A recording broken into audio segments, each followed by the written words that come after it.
Shalom saudara, kali ini kita akan membahas bagaimana sih menjaga kehidupan harmonis di dalam rumah tangga. Survei membuktikan dengan banyaknya intensitas suami dan istri, pasangan, orang tua dan anak, hari-hari ini lebih banyak bertemu di rumah karena keadaan yang mendesak kita untuk tetap ada di rumah dan lebih banyak kegiatan kita lakukan dari rumah. Ternyata konflik dalam rumah tangga ini naik, ya, meninggi begitu. Termasuk konflik di dalam kehidupan rumah tangga anak-anak Tuhan. Kalau gitu gimana dong supaya kita bisa menjaga kehidupan rumah tangga kita tetap baik, tetap menjadi keluarga Kristen yang bahagia. Nah, firman Tuhan mengajarkan kita pada Kolose pasal 3 ayat 15 berkata, "Hendaklah damai sejahtera Kristus memerintah dalam hatimu. Karena untuk itulah kamu telah dipanggil menjadi satu tubuh dan bersyukurlah.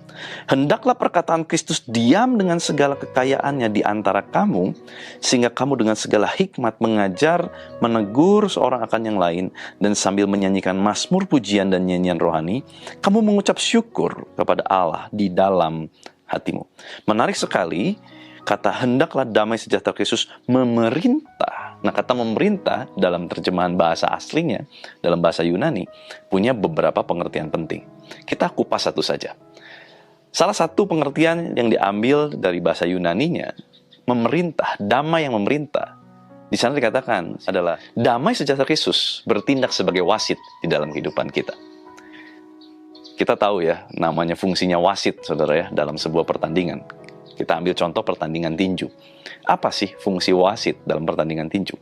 Pertama, wasit tahu menentukan waktu kapan pertandingan harus dimulai.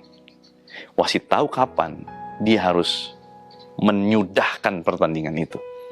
Wasit tahu kapan harus melerai para pemain yang ada. Itulah fungsi wasit, menjadi penjaga. Sama dengan halnya damai sejahtera. Damai sejahtera Kristus hendaklah menjaga, menjadi wasit. Artinya apa? Waktu kita mau marah, perlukah kita marah? Nah, damai itu menjadi wasit. Wah, jangan nih. Kayaknya situasinya bukan waktunya untuk marah. Tahan dulu amarahmu. Belum waktu yang tepat. Saudara, pernikahan adalah sebuah seni. Kehidupan berumah tangga pun adalah sebuah seni. Maksudnya bagaimana? Saya sebagai suami, ada kala mungkin emosi memuncak. Sesuatu yang pengen diluapkan. Tetapi kalau waktunya nggak tepat, lebih baik ditahan. Tapi nanti kan bakal lupa ya. Gak apa-apa. Daripada kita memicu konflik yang akan menghasilkan sesuatu yang dampak jauh lebih buruk. Itulah fungsi damai sejahtera Kristus menjadi wasit. Dia tahu kapan harus memulai, kapan mengakhiri, kapan melerai. Dia tahu waktu yang tepat. Biarlah damai sejahtera Kristus itu turun dalam kehidupan rumah tangga untuk menjadi wasit, memerintah sebagai wasit dalam kehidupan kita. Saudara, hari-hari ini banyak orang tua yang akhirnya karena tertekan dengan situasi, damai sejahtera Kristus tidak memerintah menjadi wasit. Apa yang terjadi? Anak menjadi samsak, anak menjadi sarana atau tempat untuk marah-marah begitu. Akhirnya anak banyak yang mengalami depresi. Anak banyak yang mengalami kehilangan figur. Kenapa? Karena tidak adanya damai yang memerintah sebagai wasit. Kalau damai Kristus tidak memerintah sebagai wasit, apa yang terjadi? Keluarga akan penuh dengan marah-marah. Marah boleh nggak? Boleh. Terkadang memang marah diperlukan. Tetapi marah-marah itu sesuatu yang sebetulnya tidak perlu untuk kita lakukan. Yesus pun pernah marah. Nggak marah itu bisa, boleh gitu ya. Tetapi harus tahu timingnya, kapan waktunya. Apa yang mau kita capai dengan marah kita? Apa yang mau kita solusikan dengan marah kita? Semuanya harus jelas.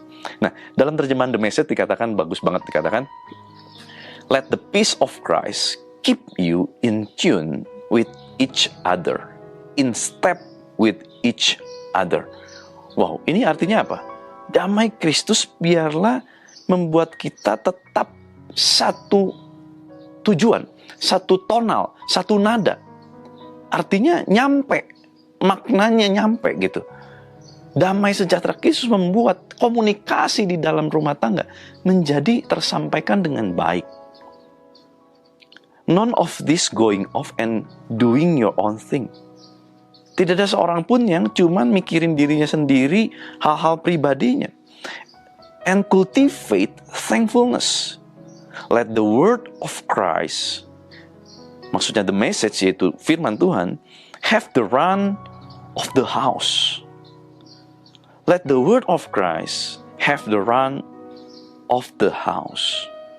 Biarlah firman Tuhan, firman kebenaran, perkataan Tuhan sendiri ini menjadi pengatur, dasar, menjalankan rumah tangga kita. Saudara, pertanyaannya, hari-hari ini rumah tangga kita dijalankan dengan apa? Dengan marah, emosi sesaat, mau-maunya kita, atau dengan firman? Alkitab mengajar kita, hendaklah firman Tuhan yang menjalankan, mengatur sebagai dasar di dalam kehidupan rumah tangga setiap kita. Saudara, kalau firman Tuhan yang menjadi acuan, kembali semua kepada firman. Konflik terjadi pasti, saudara. Namanya ada dua orang aja bertemu, pasti terjadi konflik. Kalau udah ada konflik, dua-duanya harus sepakat. Satu suara, apa? Kembali kepada firman. Apa yang firman ajarkan? Apa yang firman katakan? Kalau dasar kehidupan rumah tangga kita adalah firman Tuhan, saya yakin dan percaya, hari-hari ini damai sejahtera Kristus pasti memerintah dengan luar biasa di dalam kehidupan setiap kita. Mari saudara, tingkatkan kewaspadaan kita terhadap setiap konflik-konflik yang akan terjadi dalam rumah tangga. Tuhan Yesus memberkati.